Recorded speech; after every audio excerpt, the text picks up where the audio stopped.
家好，欢迎收看小道上的美食。今天给大家分享一个糯米香肠的做法。糯米先用清水浸泡3个小时，将切片，再切细。五花肉切薄片，再剁成肉末。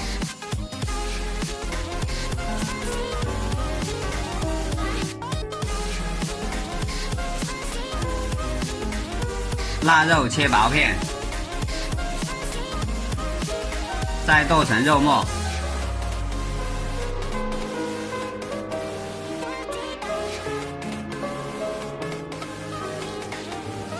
泡好的糯米倒入盘中，加入肉末、腊肉、姜末、1勺盐、米酒、酱油，搅拌均匀。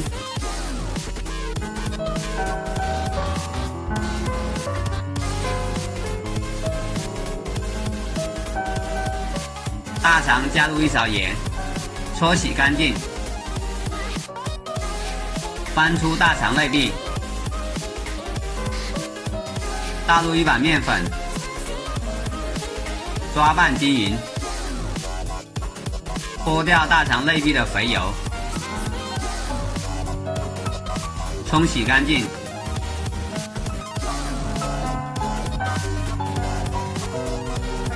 锅中倒入水，放入大肠焯水，水开后30秒打出，清洗干净。大肠一头用线绑牢，连接瓶口的一头也用线绑牢，撒入糯米肉馅，用筷子把肉馅灌入肠子内，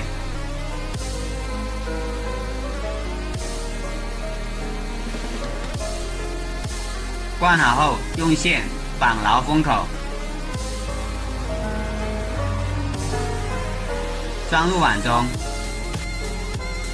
锅中倒入水，放入蒸盘，放入糯米香肠，盖上盖子，开火。水开后蒸20分钟。时间到，关火，开盖，用牙签给香肠扎孔排气，端出放凉。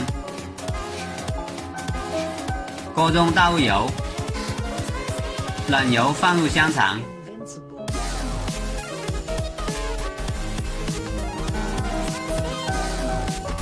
炸至一面金黄色，给香肠翻面。全程小火慢炸，炸至2面金黄色打出。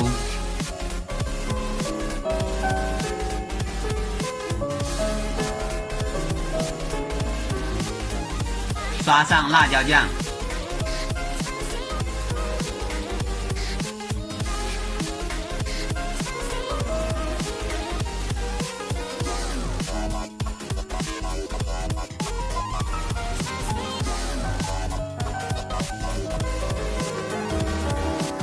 切成小段。糯米香肠就做好了。